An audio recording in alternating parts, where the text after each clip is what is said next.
She built a garage on my land. No permit. No permission. Just pure entitlement, wrapped in a red blazer and a fake smile. She tore down my fence, poured concrete into my yard, and dared me to stop her. But when her husband came knocking, he met my lawyer instead. The board turned on her. The county investigated.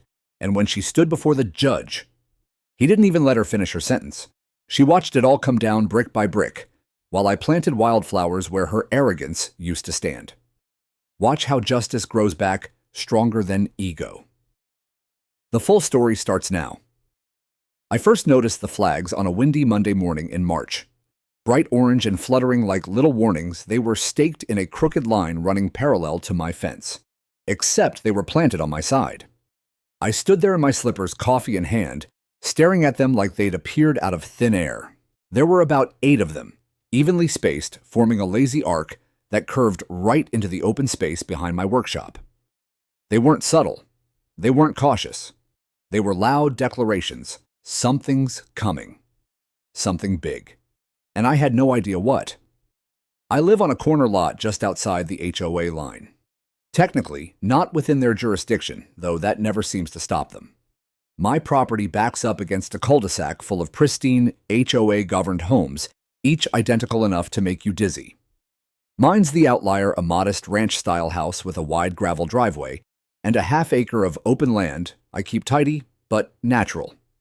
I've got fruit trees, a couple of raised beds, and a hand-built wooden fence that marks the boundary line, or so I thought. At first, I assumed the flags were utility markers. Maybe the county had plans to run a new water line or check drainage, things that occasionally required brief access. I even called the Public Works Department, and after a quick lookup, the guy on the phone said, "Nope, we haven't scheduled anything there." That was my first red flag. The second came the following afternoon when I caught a glimpse of her. Karen. Middle-aged, power walking in a red HOA blazer like she was running for Congress in a neighborhood of 200 voters. She had a clipboard tucked under her arm and a phone to her ear, pacing along the flagged line on my property like she was the queen of zoning law. I walked out slowly, arms folded, and she saw me just as she was writing something down. She hung up her phone but didn't lose the smile. Just turned it into something tight and condescending. "Hi there," she said in that tone reserved for people you're pretending aren't a problem yet. I nodded. "Morning. Any idea what those flags are about?" "Oh," that she chirped like I'd asked about the weather. "That's for the new garage. The HOA's approved our permit, and we're breaking ground this week." I blinked. "What garage?" "Our garage," she said, motioning behind her to the corner of her property. Except her finger pointed right over my fence and onto my yard. "We're expanding the driveway and putting in a 2-car unit. Should increase property values all around." I stepped closer, dead serious now. "That line's on my land." Karen tilted her head like she was dealing with a child who didn't understand maps. "Well, according to our surveyor." "You hired your own surveyor," I cut in. She ignored the question. "According to our records, the original plot lines from decades ago weren't accurate. This was adjusted in the HOA's 2019 planning meeting." I nearly laughed. "Planning meeting, ma'am. Your HOA doesn't have the authority to redraw boundary lines. Property lines are recorded with the county." Her smile faltered for half a second. "Well, it's already in progress. The contractor's coming Thursday." I shook my head. "There's no way that garage is going on my land." She raised her clipboard, flipping to a laminated page that looked like something printed at Kinko's, complete with a giant HOA logo and a header that read, "Development Permit Lot, Number 38 Expansion." I read it. Nowhere on the form was my property number mentioned. Nowhere was there a county seal. No approval signature from the city.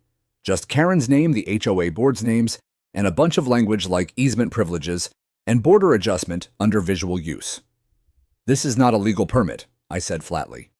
"This is HOA fan fiction." Karen's smile froze in place. "It's binding within our covenant. I'm not in your covenant. I'm not even part of your HOA." She stepped back slightly, her face hardening, but she kept that fake, courteous tone. "Then I'm sure we'll resolve this quickly. Have a great day." And with that, she turned and walked off, leaving the flags to flap in the breeze. By Wednesday, the gravel trucks had arrived. They didn't even ring the doorbell. Just pulled up, dumped 3 mounds of crushed stone, near my fence and parked a cement mixer beside the curb, half of it blocking my mailbox. I walked out and asked one of the guys where the build permit was, and he just shrugged.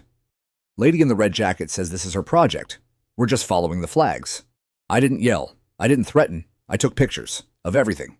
Flags, gravel, trucks, and the corner of my fence that had just been removed to make way for foundation work. They hadn't even bothered to ask.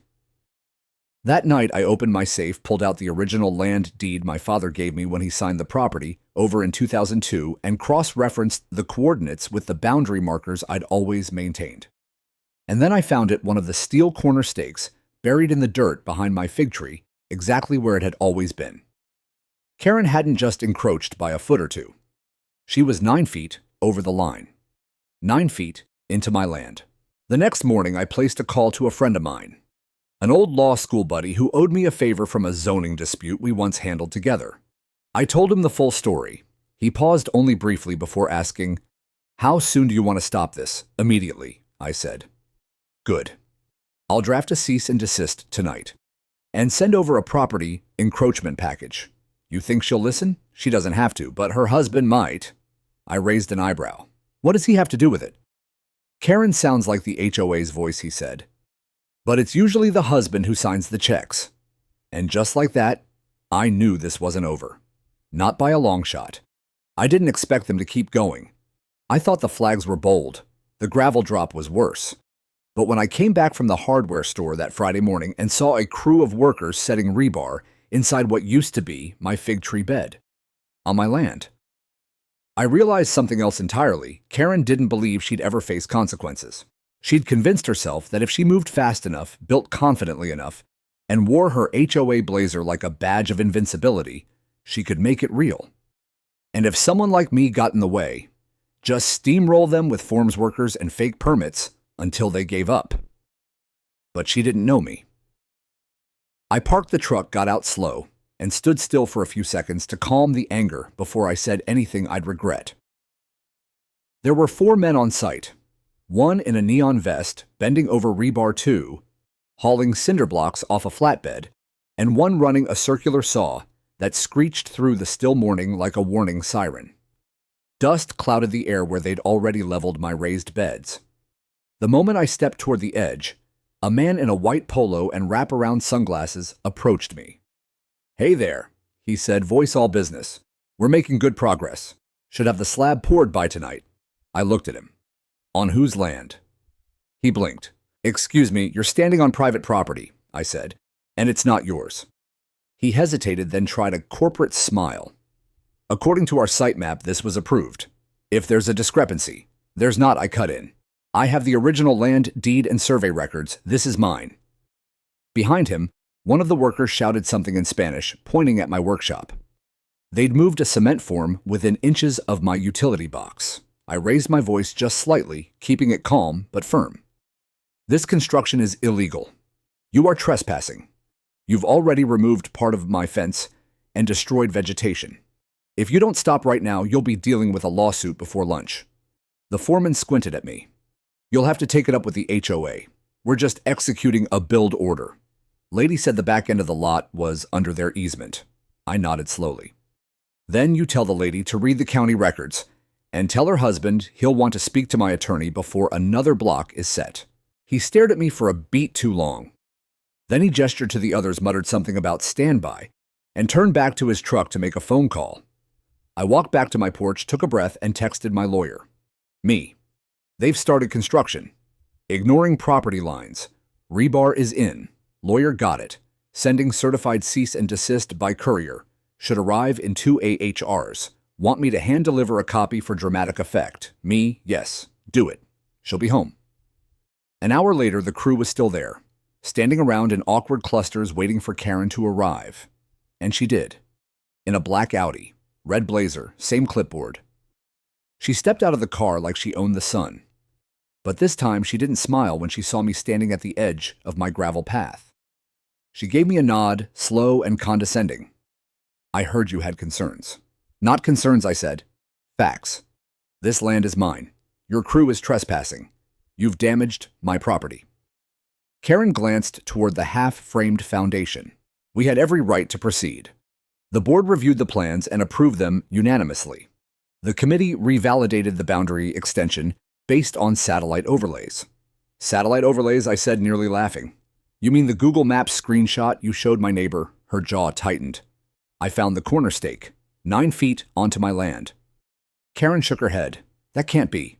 The new zoning update supersedes that. And besides, this is beneficial for the whole neighborhood. It's not up to the neighborhood. It's up to the county. She crossed her arms. If you want to fight this, you're going to need more than some rusty stake in the dirt. I took a deep breath, eyes scanning the growing tension in the workers nearby. Everyone was watching. The situation was getting close to boiling. That's when a car pulled up. An older black Lincoln with government plates. Karen's eyes followed it, and she tensed as a man stepped out in a suit and sunglasses, holding a leather folio under one arm. He walked up the path toward us with a practiced, deliberate pace. When he reached us, he gave Karen a nod. Are you Karen Jeffries? She blinked. Yes. Who are you? He opened the folio and removed 2 envelopes. One's for your legal records, he said, handing her the first. Cease and desist. The other is for your husband, addressed to both of you jointly. Contains a formal notice of intent to sue for property encroachment damages and violation of multiple county ordinances. Karen just stared at him. And you are, she finally said. I represent Mr. Denton, he said, gesturing toward me. He's the legal landowner of the area your construction has crossed. The documentation has already been submitted to the county registrar. We have photo and GPS evidence. We advise immediate cessation of all construction activity to avoid further damages. Karen looked like she was trying to calculate 10 things at once. This can't be right. My husband already spoke to the board about this. And I'd advise your husband to speak with me next, the lawyer said evenly. We'll be expecting his response in writing by Monday morning. He turned, nodded to me, and walked back to his car. Karen didn't speak. She just stood there red-faced, holding the letter like it was radioactive. By 5 p.m., the trucks were gone. The rebar lay untouched. The workers had packed up their tools and driven off in silence. And Karen, she didn't wave when she passed by my house that night. She didn't say a word. But 2 hours later, her husband came knocking. When Karen's husband showed up that night, I was already sitting on the porch, sipping a glass of bourbon and waiting. I'd spent the past hour reviewing county parcel maps, zoning codes, and the original deed I kept in a fireproof safe in my study. By then, I wasn't just angry. I was focused. That cool, quiet kind of focus that comes from knowing you're absolutely right and someone else just kicked the wrong hornet's nest. The knock was firm. Not aggressive, not polite, somewhere in between, like he wanted to sound reasonable while still sending a message. I opened the door. There he stood. Mid-50s salt and pepper beard, golf shirt tucked into jeans, aviators clipped to his collar like some kind of suburban sheriff. He was taller than I expected, but with a bit of a gut that said he hadn't skipped many HOA barbecues. Evening, he said, casual as can be. I didn't invite him in, just leaned one shoulder against the frame. Evening. He glanced around my porch like he was taking inventory of the furniture. Name's Gary. I assume you've met my wife. I said nothing. She tells me there's been some confusion. Not from my end, I replied. He gave a small nod like he respected the directness. Look, I don't want to get lawyers involved if we don't have to. It's just a garage. We thought the land was common area. I raised an eyebrow. Then why did your wife build a fence around it like it was part of your yard? He blinked. She's just enthusiastic. She's on the board, you know. I know. Doesn't change the boundary markers. Doesn't change the law. Gary sighed, his tone shifting. I'm trying to be reasonable here. We paid a lot for that garage addition. Got permits, got approvals. Maybe the line's off by a foot or two, but we're not talking about the Grand Canyon. 9 feet, I said. He blinked again. Your concrete foundation is 9 feet onto my land. I dug up the original stake. I have photographic evidence, I have GPS logs, and I've got a letter from the county confirming it. Gary exhaled hard. There's gotta be a way to work this out. We can redraw the lines, offer you a settlement, or maybe an easement. You're offering to buy a piece of my land after you've already built on it. He shrugged. Well, yeah. I looked him in the eye. Gary, if you had knocked on my door a month ago, showed me your plans, asked permission, Maybe we could have worked something out. But instead, your wife planted flags, tore out my fence, poured gravel, and acted like this was a done deal. Gary didn't answer. I kept going. She told my neighbors I had agreed. She printed fake permits. And now you show up telling me it's just a garage. That's not how property law works. He straightened a little. I'm not trying to intimidate you. You wouldn't be the first one who tried, I said. And trust me, you don't want to go that route. He studied me for a long second. Then his eyes dropped to the folder I held in my left hand. I handed it over without a word. He opened it and started reading. The cease and desist letter was on top, followed by 3 glossy photos, the rebar frame on my land, the original corner stake, and a screenshot of the HOA permit his wife had posted to the community app. His jaw tightened when he got to that last one. This thing, he said, tapping the paper. She said the board approved it. Did the county approve it? He didn't answer. That document is worthless, I continued. It's not recognized by any legal entity. Your HOA doesn't have jurisdiction over my land. You're building on private property without consent. That's criminal trespass. And if I wanted to push it, we'd be talking punitive damages. Gary's eyes narrowed slightly. Look, I'm not trying to start a war with a neighbor. Then stop acting like I'm the enemy I shot back. You're on my land, not the other way around. He looked down again at the paperwork, silent for a while. When he spoke, his voice was lower. She should have told me it was outside the HOA boundary. She probably didn't think it mattered. He nodded once, slowly. I'll talk to her. You'll have until Monday to respond in writing. After that, my lawyer files the complaint. Gary handed the folder back, then paused. Is there really no other way to work this out? I stared at him. There was. You both bulldozed past it. He left without another word. The next morning, a printed HOA notice appeared in every mailbox on the cul-de-sac. It was from Karen, signed with her title, Vice President of Architectural Compliance. The message was classic damage control. To our valued neighbors, the new garage build at Lot 38 is proceeding with full HOA support. Any false rumors about land disputes are unfounded and will be addressed through the proper channels. We appreciate your patience as we continue to improve our community. She was doubling down. It would have been funny if it wasn't so insulting. I spent that afternoon compiling the full paper trail, the original survey, the new stake photos, a letter from the county zoning office, and the HOA permit with her signature. I uploaded everything to a private shared folder and gave my lawyer full access. By evening, I had a response. Lawyer County will fast-track the enforcement if we request an injunction. We'll need a surveyor's affidavit and time-stamped photos of property damage. Already prepping the complaint. Me, she's still claiming HOA support. Lawyer, then let her keep digging. I wasn't the only one watching either. That weekend, I overheard 2 neighbors arguing down the street. One of them defending Karen, the other pointing at the permit printout and asking why the dates were smudged and the county wasn't listed anywhere. By Sunday night, the group chat was on fire.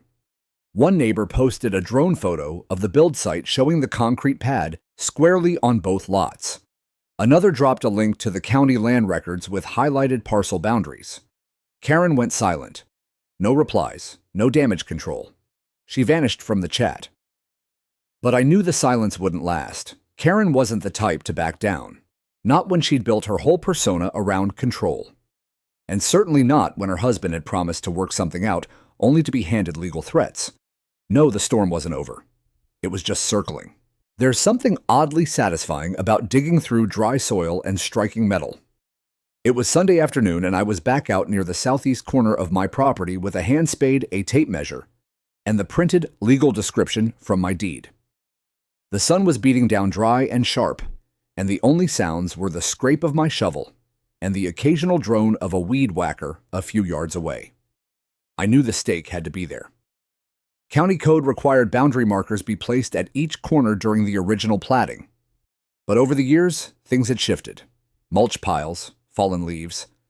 I had a feeling Karen's gravel delivery hadn't just covered it by accident.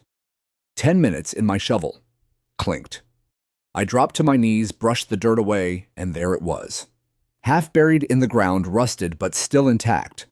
A steel rod with a faint pink paint ring exactly where it should have been according to the coordinates listed in the deed. I measured from the stake to the edge of the garage's concrete form. 9 feet 3 inches. No ambiguity. No room for interpretation. Her garage wasn't brushing my property line. It was planted in the heart of it. I documented everything. High-res photos from 3 angles. Measurements clearly shown on a digital tape. GPS data on my phone synced with the county parcel overlay. I even took a slow 360-degree video for good measure. The kind of visual evidence even the most stubborn judge, or HOA board, couldn't argue with. Then I backed up and zoomed out with my phone to capture the full picture of the half-framed rebar skeleton of Karen's garage jutting out arrogantly over what used to be my herb garden. The line of her flags now looked absurd, slicing through the middle of my yard like she'd redrawn a border with crayons and expected the world to obey. I walked back toward the house with a strange calm. Not anger, not even frustration, just clarity. I had the truth now, and she wouldn't be able to gaslight her way past it. That night, I updated my evidence folder and sent it to my attorney with a note stake confirmed. 9-3 onto my land. GPS and timestamp attached. He responded 5 minutes later. Perfect. Affidavit incoming. Want to serve her before the board meeting? I smiled. Let's make it public. The HOA board met every second Tuesday at the clubhouse. A faux stucco building with fake columns and a flagpole that hadn't flown anything but the HOA logo for the past 6 months. I wasn't a member, but I didn't need to be. The meeting was open to the public, and my land, ironically, was one of the very few properties in the neighborhood that actually bordered common space. That gave me standing. The room was full when I arrived. About 30 people seated in plastic chairs, murmuring in clusters, some holding copies of the HOA newsletter that had so confidently declared my land as common use buffer zone. Karen sat at the front of the room, blazer-pressed clipboard in hand. Her name placard read Karen Jeffries, Vice President, Architectural Compliance. She looked up and saw me enter, and her jaw tensed. I didn't say a word. Not yet. The board chair called the meeting to order with the usual bland script budget reports, landscaping updates, pool maintenance requests. But halfway through the agenda, Karen raised her hand. I'd like to address the confusion surrounding the new garage construction at Lot 38, she said, her voice even authoritative. She stood and turned slightly to face the room, adopting the tone of a news anchor delivering a feel-good story. There's been some unfortunate misinformation circulating about the boundary lines on that property, she began. Let me be very clear. The HOA reviewed and approved the plans in full accordance with our architectural guidelines. The garage was approved by unanimous board vote, and preliminary surveys confirmed the build was within permissible easement adjustments. A few people nodded. A few others looked uncertain. Karen continued. As you all know, our mission is to improve the neighborhood, not tear it apart over technicalities. I hope this clarifies things. She smiled. Confident. Smug. Then my attorney stood up. He hadn't said a word since we arrived. But now he walked slowly toward the front of the room, a manila folder tucked under one arm. The room went quiet. Karen's smile froze mid-curl. Good evening, he said, addressing the board. My name is Thomas Heller. I represent Mr. Denton, the legal owner of the property, immediately bordering Lot 38. He placed the folder on the table. I'd like to submit into the record a cease and desist order regarding the ongoing construction, along with evidence of property encroachment, boundary violations, and county code violations. He opened the folder, pulling out color prints of the stake photos, GPS logs, and drone footage. Karen's eyes widened. These documents prove beyond any reasonable doubt that the new structure extends more than 9 feet into Mr. Denton's legally recorded property. He said, his voice firm but composed. Additionally, we have reason to believe that the so-called HOA permit issued for this project is fraudulent. It lacks county signature, zoning office approval, or any legal standing. Karen shot to her feet. That's ridiculous. The board approved that permit. He turned to her calmly. The board has no jurisdiction over land it doesn't own. She opened her mouth to respond, but no sound came out. Someone in the audience muttered, "Wait 9 feet," another said. Did she fake a permit? Then it broke. A wave of murmurs, questions, people flipping through the newsletter, others taking out phones, pulling up the county map. One of the board members leaned over to whisper something in the chair's ear. The chair paled slightly and nodded. Karen tried to recover. My husband spoke with. I have already spoken to Mr. Jeffries, my attorney said, cutting her off gently but firmly. He declined to dispute the land claim. He asked for an easement. That request was denied. Karen's face flushed deep red. This is a smear campaign. The board chair raised his hand. Mrs. Jeffries, please sit. She stood, frozen fingers clenched around her clipboard, eyes scanning the room like she couldn't believe this was happening. But it was, and she was losing. When the meeting adjourned, half the crowd stayed behind to ask questions. Some wanted to see the drone footage. Others asked where to find the parcel records. One even apologized to me, said she'd believed Karen but now wasn't so sure. Karen stormed out 15 minutes before it ended, heels clicking like gunshots on the tile floor. She didn't look back. That night, the fake permit vanished from the HOA app. The flags were pulled up the next morning. The rebar sat untouched, now rusting quietly in the sun. And my lawyer sent one final message to the Jeffries email, 30 days to remove the structure, or we file. No response, not yet. But the silence, it was deafening. He came back at dusk, not in the morning with polite excuses, not in the middle of the day like last time. This time Gary knocked on my door just after sundown. Long shadows creeping across the gravel driveway, porch light already casting a warm halo over the front step. I opened the door slowly, bourbon in hand, again same as last time.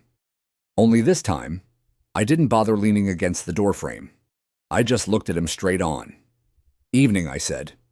Gary was wearing the same golf shirt as before, but the confidence was gone. His hands were in his pockets. His eyes didn't meet mine right away. I need to talk, he said, privately. I stepped onto the porch and closed the door behind me. He stood there a second like he wasn't sure how to start. Then he finally said Karen didn't tell me the whole story. I raised an eyebrow. I figured that out around the time she claimed Google Maps overruled county deeds. He gave a small chuckle, dry and tired. She said the HOA could approve it, so I trusted her. Said the land was technically shared use, part of some covenant agreement that was never updated in the paperwork. It was never part of your lot, ever, I replied. He nodded slowly. I know that now. I didn't say anything. I waited. She's not taking this well, he continued, voice low. Feels like the whole neighborhood's turned on her. People won't look her in the eye. The board's pressuring her to step down. I sipped my drink. Actions have consequences. He winced. That's why I'm here. I'd like to offer a settlement. Something fair. To keep this out of court. I sighed, looked down at the gravel between us, then back up at him. Gary, your wife, poured concrete on my land, without my consent. Lied about a permit. Misled the board. Tried to intimidate me. And then tried to use community pressure to make me fold. He opened his mouth to respond, but I held up a hand. I'm not looking to destroy anyone, Gary, but I'm not letting this slide. Not when she's pretending the law is optional. He looked tired. We'll pay for removal. Cover the cost of the fence, the surveyors, anything. But I can't have this turn into a lawsuit. Karen's got her pride, but she's already unraveling. I studied him. The look in his eyes wasn't just negotiation. It was desperation. I recognized it. The moment when someone realizes the train they were on is headed off the tracks and the conductor doesn't know how to stop it. I've already given her the terms, I said. 30 days, garage removed, written apology to the HOA, and a statement correcting the false claims. If that happens, I won't file. And if it doesn't, he asked, then we file. Gary exhaled like the air had been punched out of him. You don't bend, do you? No, I said. Especially not when I'm in the right. He gave a slow nod. I respect that. I really do. Then he reached into his back pocket and pulled out an envelope. Here, he said. It's not everything, but it's a start. A check for the fence damage and a retainer for removal work. We've already called the contractor. They'll be here this weekend. I took the envelope and opened it. The check was legit, handwritten. Not HOA money, personal funds. You're doing this without her approval, aren't you? I asked. He hesitated, then said quietly, she'll thank me later. Maybe. By Saturday morning, the crew was back, but not to build. They were here to demolish. 3 trucks rolled in just after 8 a.m. Same foreman, different posture. No swagger this time. just quiet, focused professionalism. They started by cutting the rebar loose.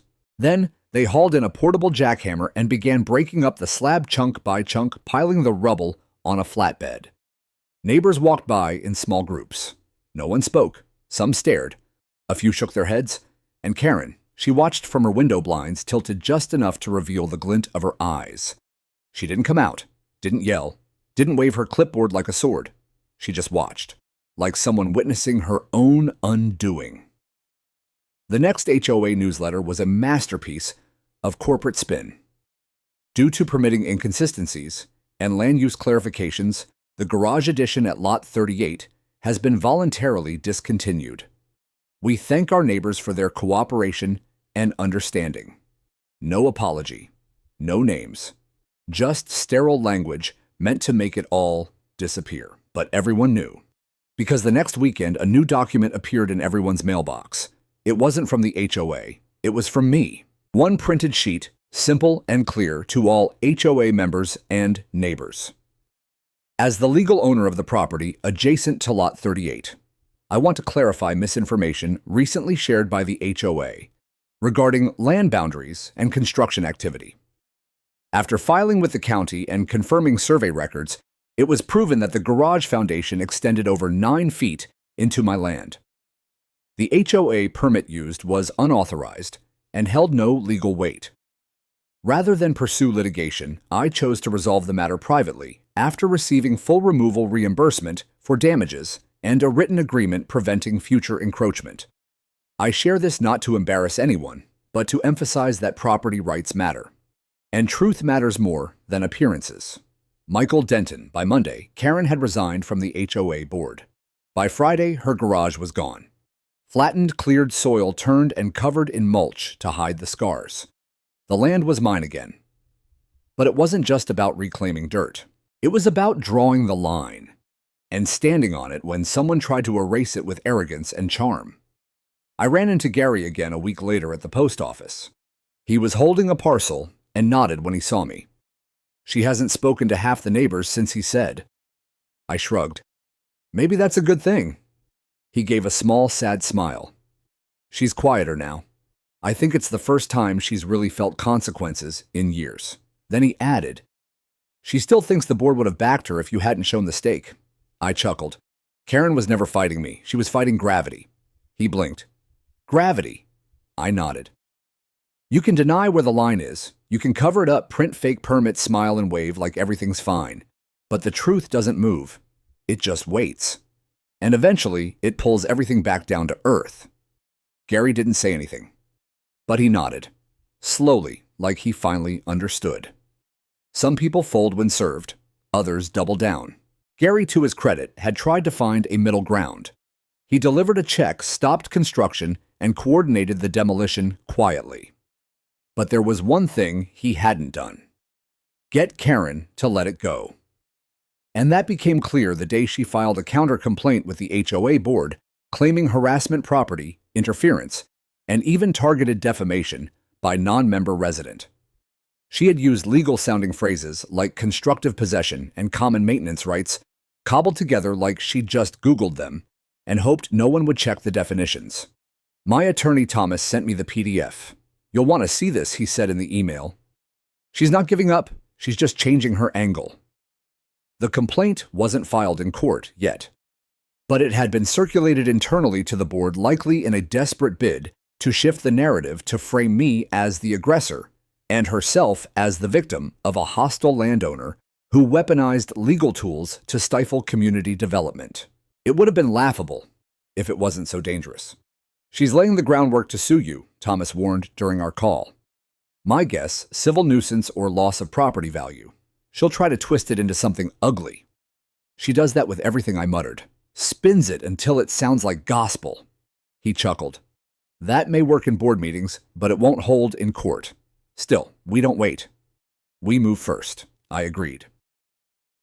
That afternoon, we finalized our formal response. It was professional, clean, and armed to the teeth with facts.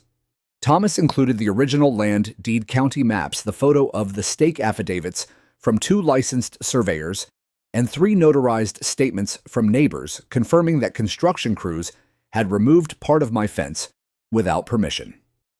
Then we did one more thing.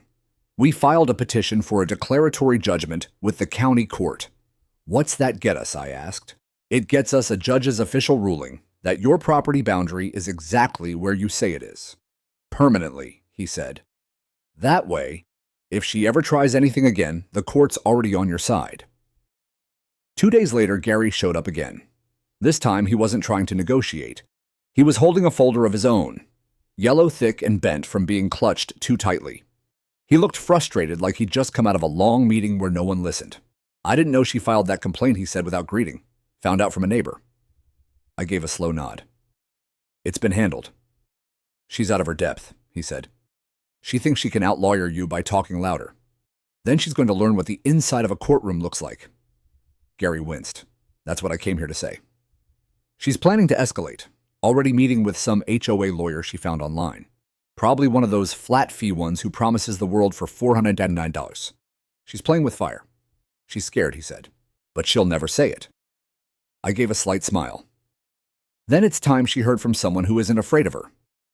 We invited them to a meeting. Neutral ground. HOA clubhouse. No press. Just 4 people. Me, Karen, Gary, and Thomas. Karen walked in looking like a sitcom executive, red blazer, pearl earrings hair, wound into a tight bun.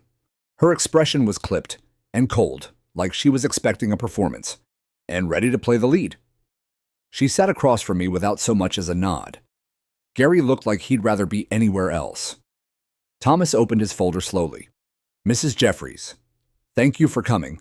I understand you're still under the impression your garage was built within your rights. She sat straighter. The HOA has internal provisions that allow for... I'll stop you there, Thomas said, calm but firm. Because unless those provisions were recorded with the county and attached to Mr. Denton's title, they are not binding. She opened her mouth to respond, but he continued. I have here certified surveys, GPS data, and historical deed documentation that confirms Mr. Denton's land has not changed since 1983. Your encroachment was not a gray area. It was unlawful. I acted on the advice of our committee, Karen snapped. I was told. Being misinformed, Thomas interrupted gently, does not shield you from liability. That one landed. Her jaw twitched. Her fingers clenched slightly on her clipboard. And your decision to file a complaint claiming harassment and defamation, he added. That opens the door for counter-litigation. You accused my client of unlawful behavior, in writing, distributed to over 30 recipients with 0 evidence. Karen tried to speak, but Thomas leaned forward slightly. We came here to offer final resolution. He pulled out a single-page agreement and slid it across the table. Sign this, and it's over. No lawsuit, no court, no fines. She glanced at it. What does it say? That you acknowledge the boundary, that you retract your complaint, that you agree not to build plant pave or alter anything on Mr. Denton's property, now or in the future? And if I don't, she asked, voice low. Thomas smiled. Then I file first thing tomorrow morning. And by next week, you'll be explaining to a judge why your construction crew trespassed, why your permit had no legal signature, and why your newsletter referred to my client's legal defense as bullying tactics. She sat in silence for a long moment. Then Gary, bless him, reached across the table, picked up the pen, and placed it in front of her. Her hand trembled slightly as she signed. After they left, I looked over at Thomas. You think she'll honor it? He shrugged. Honestly, probably not. But she knows now. If she steps over the line again, we drop the hammer. I'm not usually a guy who enjoys this kind of thing, I said. But you didn't start it, he replied. By the end of the week, I got an email from the county clerk. The declaratory judgment had been filed and stamped. The court now recognized my boundary line as fixed, immovable, legally recorded, and enforceable. 2 days later, a neighbor dropped off a pie and said, I'm glad you stood up to her. She's been pushing people around for years. I smiled and thanked her. But deep down I knew. This wasn't just about standing up, it was about drawing a line in the dirt and making sure no one buried it again. I wasn't planning to attend the next HOA meeting. Honestly, I thought it was over. The garage was gone. The declaratory judgment was filed. Karen had signed the agreement, reluctantly or not. I figured she'd lick her wounds, vanish from the public eye, and maybe retreat into her perfectly trimmed backyard to plot her next crusade. But then a neighbor, Janet from 3 doors down, knocked on my door. "She's trying to rewrite the narrative," she said, eyes wide with a kind of amused disbelief. "You should come." I raised an eyebrow. "Karen." "She's been canvassing, telling everyone you forced her to demolish a structure that was legally hers, that you pulled strings at the county, that you and your big-shot lawyer bullied her into submission." I sighed. I knew she'd spin it. "She's calling it a land grab.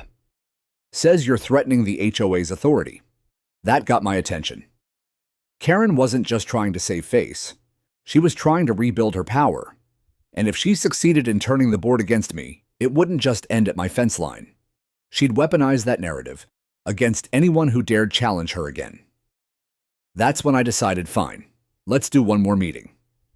The room was packed, more than usual. At least 50 people crammed into plastic chairs and folding benches. Some stood in the back. The air was warm with tension, the kind that hangs thick before a thunderstorm. Karen was already at the front, seated in her usual spot, clipboard clutched like a security blanket. Her red blazer was spotless, and her expression was carved from polished stone. If she was rattled, she hid it well. Gary wasn't with her. Neither was her usual crew. The 2 other board members who typically echoed everything she said. They sat a little farther down the table this time, not quite distant, but not in lockstep either. I sat in the back, said nothing, just listened.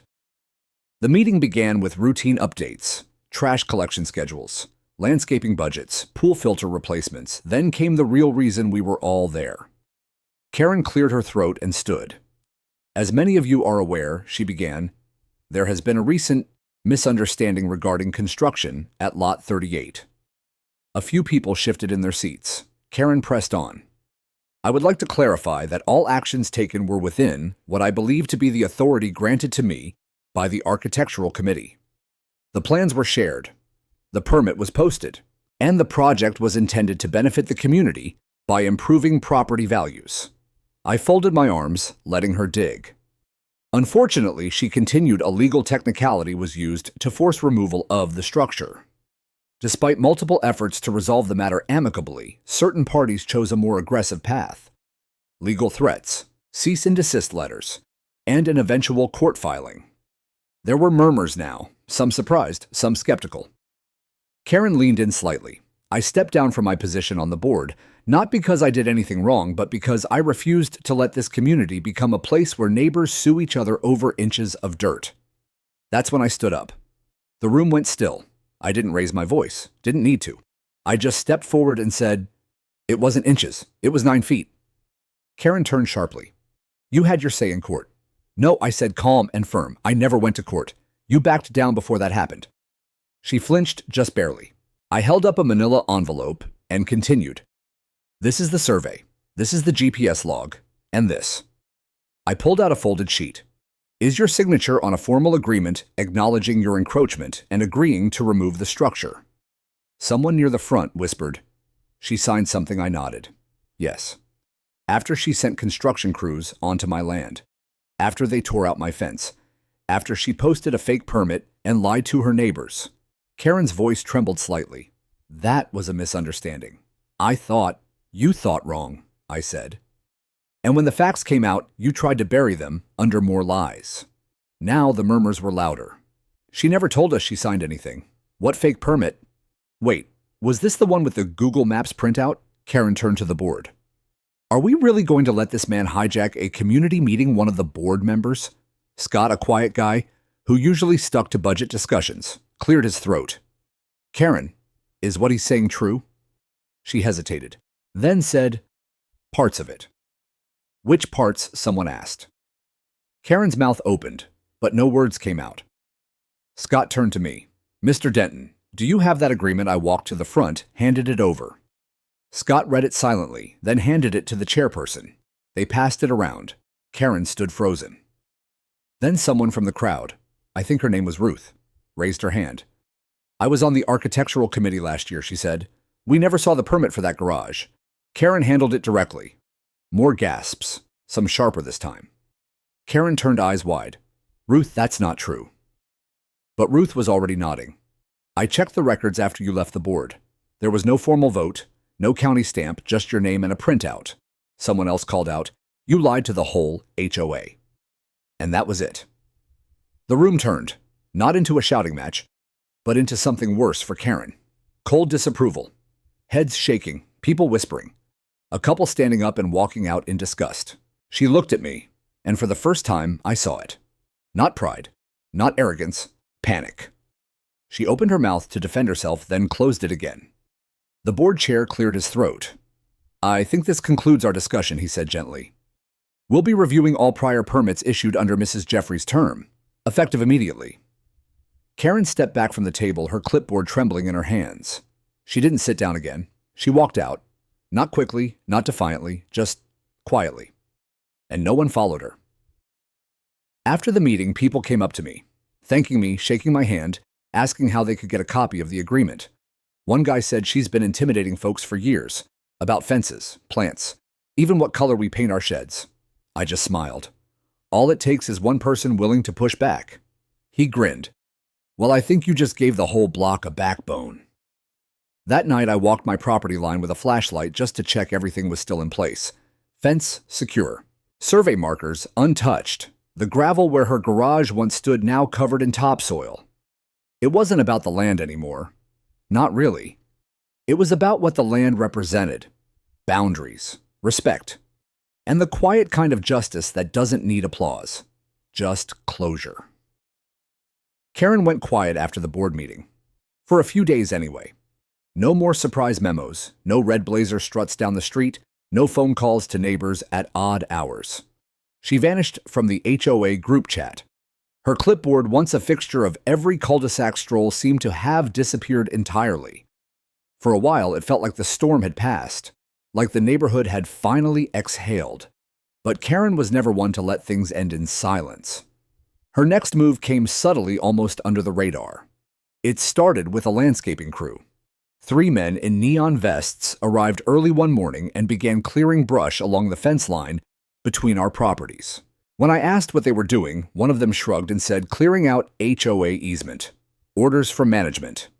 I asked which management. He just pointed vaguely toward the cul-de-sac.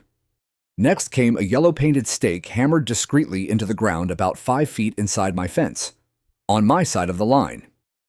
2 days later, a small plastic flag appeared near my fruit trees, then another and another. By Friday, there were over a dozen flags snaking through my yard. Not bright orange this time, but white like tiny surrender flags, daring me to react. I didn't touch them. I didn't remove a single one. I called the county. The county surveyor's office sent a crew within a week.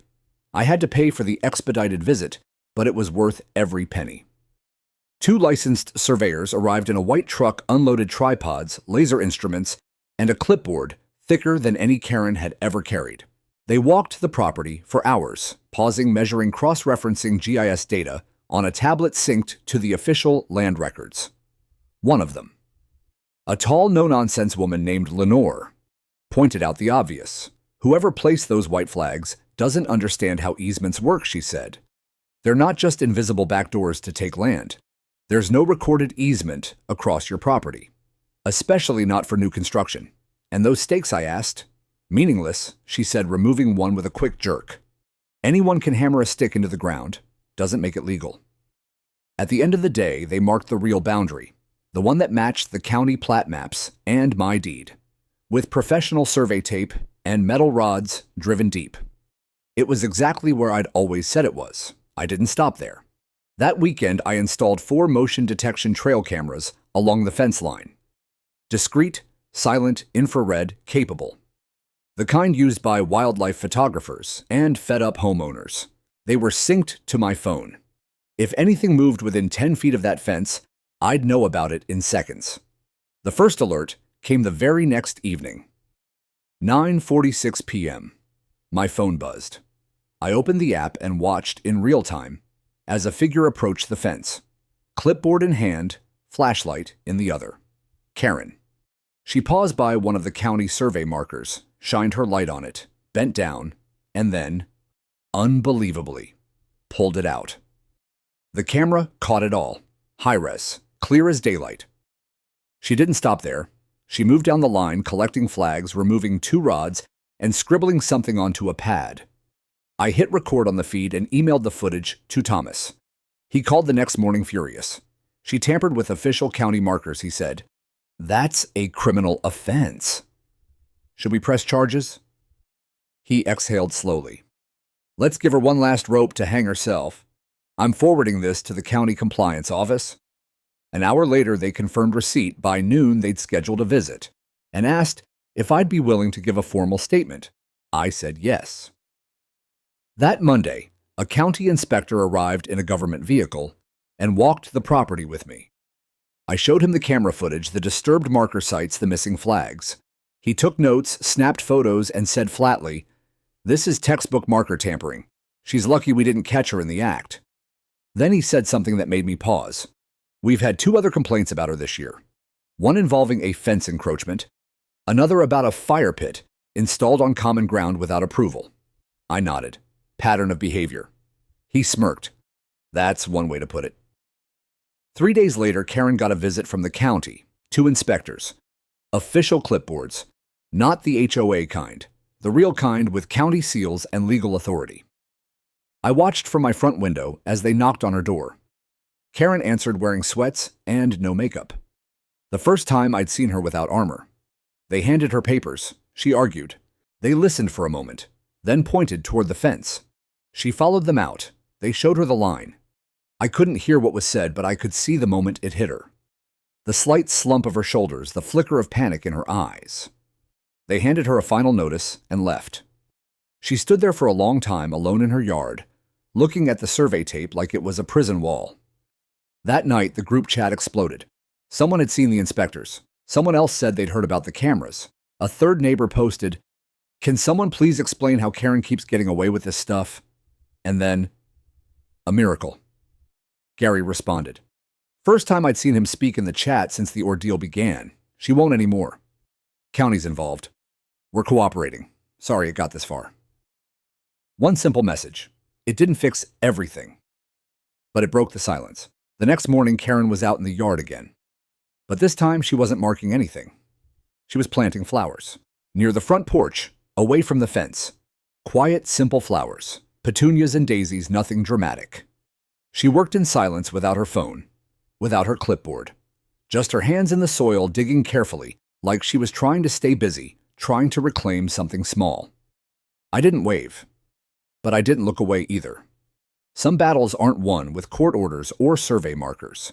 Some are won when the person who started them finally stops.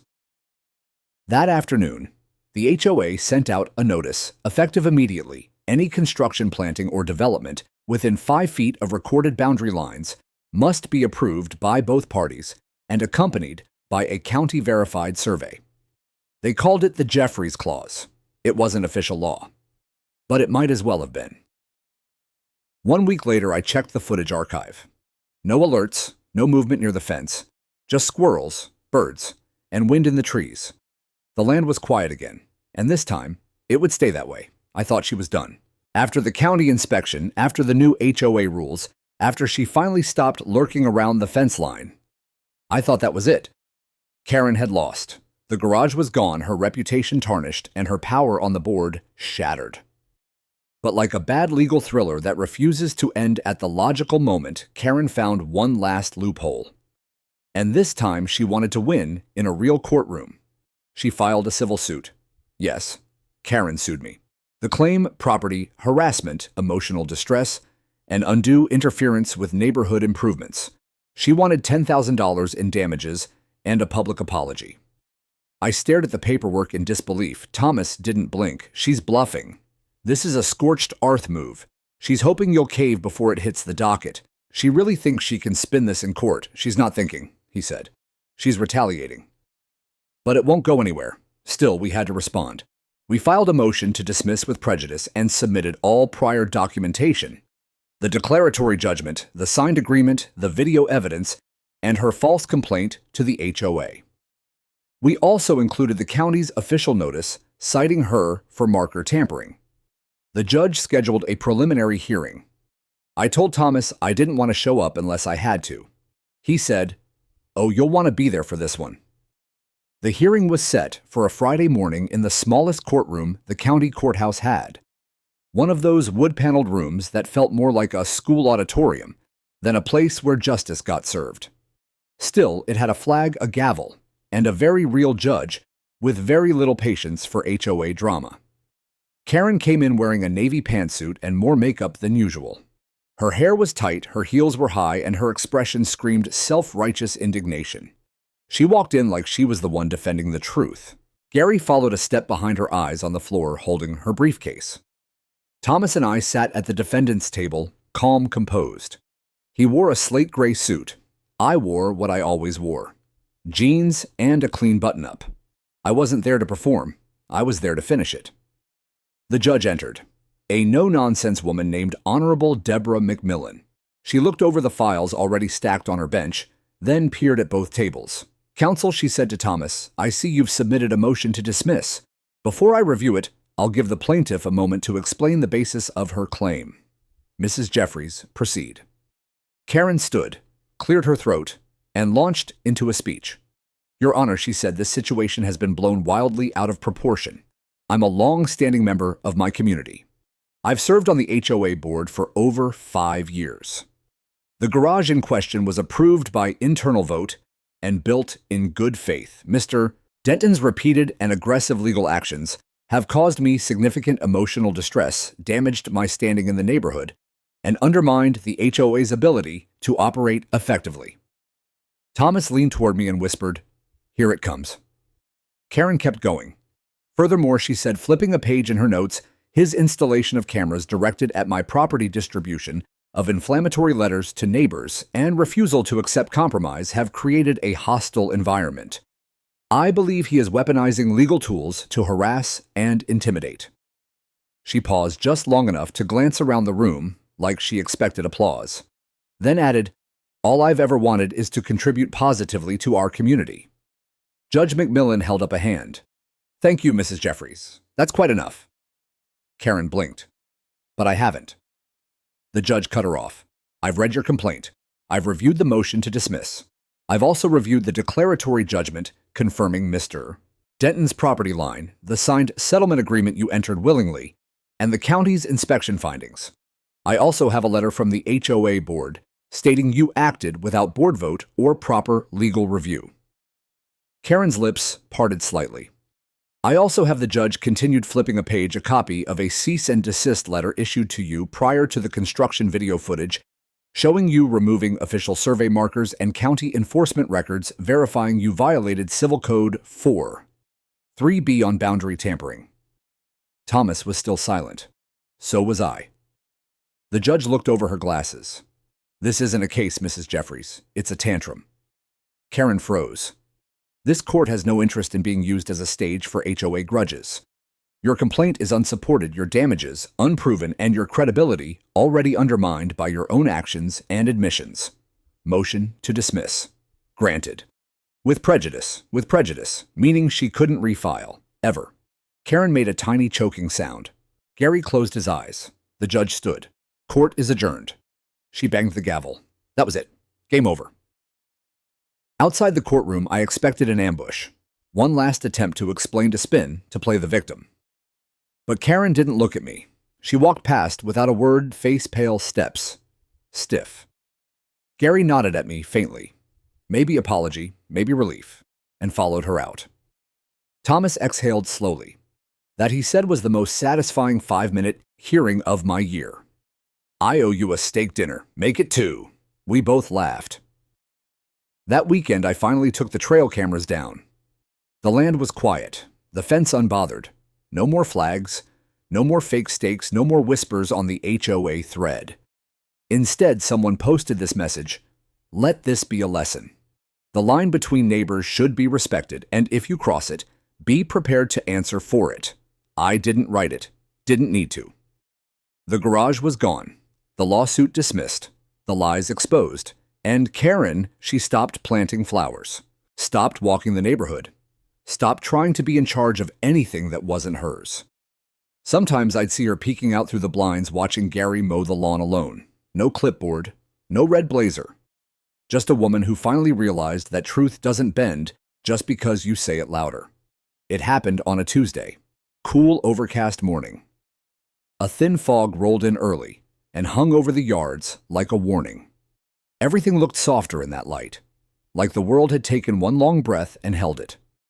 But for me, it was the day I finally let it go.